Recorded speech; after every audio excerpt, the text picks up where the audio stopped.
If you want to sell digital products on Etsy, but you're not quite sure where to begin, then I'm glad you're here because today I'm going to show you how to find trending designs using my visual research method. And then we're going to take what we find with that visual research method to create our own versions of the designs that we find, making them different and adding value to the market. And don't worry, you can do all of this even if you're a complete beginner. All right, we are going to begin by making our way over into Etsy and heading over to the search bar. And in the search bar, I typed in t-shirt PNG because we're going to be creating that today. But before I hit enter, I want to show you two really cool things. On the left-hand side, you can see that we have a few words that have popped up. That is coming directly from Etsy. They're letting you know what people are typing and searching for currently. And that can help you determine what direction you may want to go in when it comes to creating a design or finding a particular niche. The numbers on the right and the orange, that information comes from Everbee, letting us know how many people are searching for that particular keyword each month. So those two bits of information together can be very powerful and helpful when determining what route you want to go. And by the way, Everbee is my favorite research tool. It's been a game changer for both of my shops. If you want to try it out for free, I'll have a link down in the description below for you.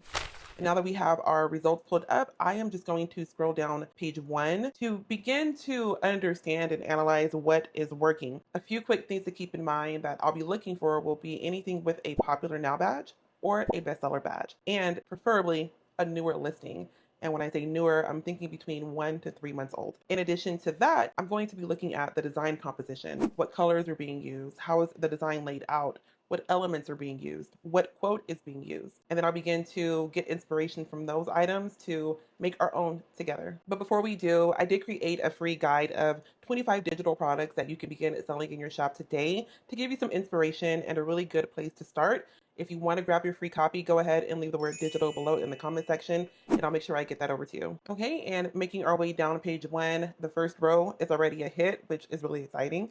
We have a 2-month-old listing with a popular now badge, spooky season Halloween related design, very cute and very well done. And that data down here at the bottom, that is coming from Everbee. Then to the right of it, we have a 1-month-old listing with a popular now badge and 147 sales this month. And then to the right of that, we have another 1-month-old listing, and this one has a popular now badge, and I really do like that one a lot.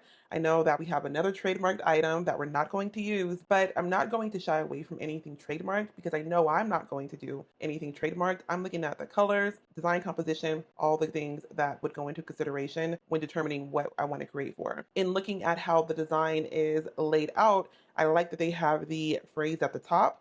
They have a few different designs in the background, a pair of shoes on the left, a drink in the middle, and a hat on the right with checkered patterns in there. I think that's really interesting. I think that's cute. And by the way, please be wary of adding anything trademarked to your shop because it can get you shut down. And it can also get you in quite a bit of legal trouble. Make sure that you're not adding anything trademarked to your shop. I tend to think that if you get shut down, you're lucky because I've heard of other sellers being sued by big companies for a lot of money. So it's not worth it. But it does mean that we can look at the actual design and how they have it formatted. Then going to the listing on the far right has a popular now badge. It's a 3-month-old listing and almost 1,000 orders this month, which is crazy. We have another pumpkin here with a coquette bow, but this has an animal print. Again, I think that's different and really cool. I like this one over here. His Way is Better, Christian, faith-based. Those do well across a number of different product types. And that one is going to be very easy to make, especially for beginners. Text-only designs do very well. Thinking about how you can make your design different, but still remaining on trend because you want to be able to compete with the larger shops. And you would continue to do this until you felt inspired or until you felt you had enough to begin taking different elements from those top sellers to create your own design. Now, keep in mind that I am filming this video in the middle of October. And if you see, a lot of these are Halloween and fall related. It's too late to create for Halloween and fall right now, but you still have time to create for Christmas. And so I think that is the route that I want to go for today. And the design that we're going to use as inspiration is this really cute design here. And I know we can put our own touch on it and make it completely different. Now we're going to hop over into ChatGPT. Okay, we are in ChatGPT and I have pasted the design into a new chat with instructions that I'm giving to ChatGPT. We're asking ChatGPT to use that design that we got from Etsy only for layout composition and not to copy. If you copy other people's designs, I'm here to tell you now that you'll get nowhere fast and you're not adding any value to the market. We like the overall layout of the design, but we want a few changes. We want to replace the Dr. Pepper can with a mug of hot chocolate with a red bow on top of the cup to get that coquette feel to it, because we did see a lot of bows when we were searching on page 1. I'm also telling ChatGPT to change the beanie to a Santa hat and put it on the left side, and then change the boots that are currently on the left-hand side to winter boots, but put them on the right-hand side. Add snowflakes, stars, hearts all around the design, and to use a flannel pattern instead of the checkered. But also, with us doing a Christmas design, it kind of makes sense to have that flannel pattern. The color palette be red, white, and green for Christmas, and to give me 3 different prompt variations that I can use to generate unique images based on the description that I gave ChatGPT, and we'll see what we get. And ChatGPT was a little uncooperative, and it began to generate an image for me, which is not what I wanted it to do. So I did come in really quickly and add it to the end. Do not create a photo, prompts only. So we'll try it again. Okay, and we are getting our first prompt generated in real time. And I can see that we have another prompt here, and we have our third prompt. Now we're going to hop over into our AI image generator and run all 3 to see which one we like the most. We're going to hop over into Galaxy AI. You can get a ton of different AI generators all under the same umbrella. So what I'm going to do is go with Nano Banana first. And I'm going to take that prompt and paste it in.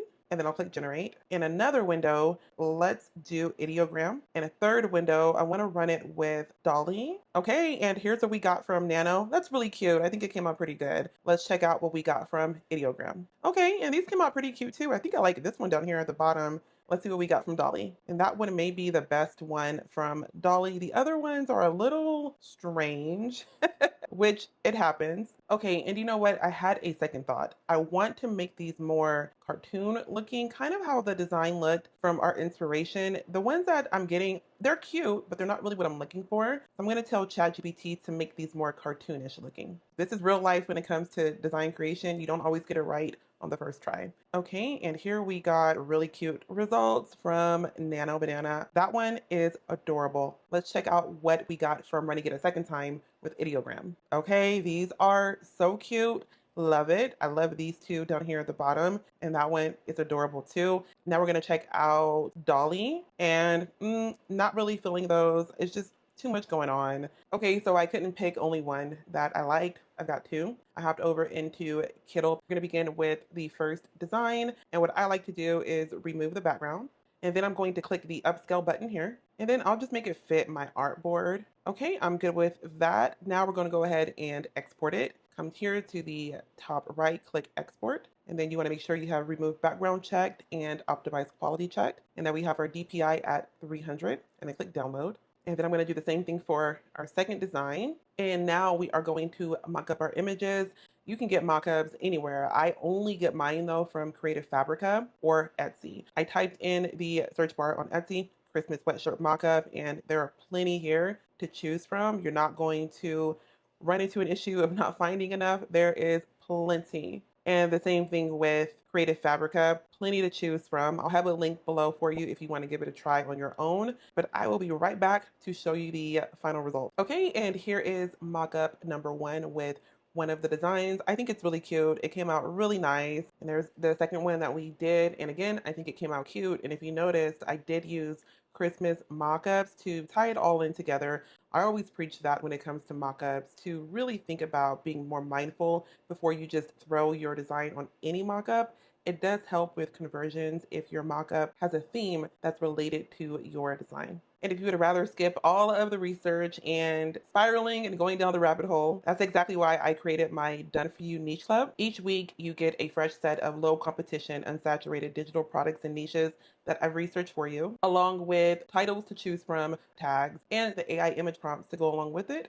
so you can copy and paste it and make your own. We also just had our monthly live Q&A call, and it was a lot of fun. If you are interested in joining and checking out what niches were dropped this week, go ahead and check out the first link below in the description. Don't forget that if you want to grab your free list of 25 digital products, so go ahead and leave the word digital below in the comment section. I'll get that over to you. The video on your screen right over here is all about 9 new digital products that are blowing up right now, and they're all a month or two old. So I'll catch you over there. Thank you so much for watching. Until next time, bye.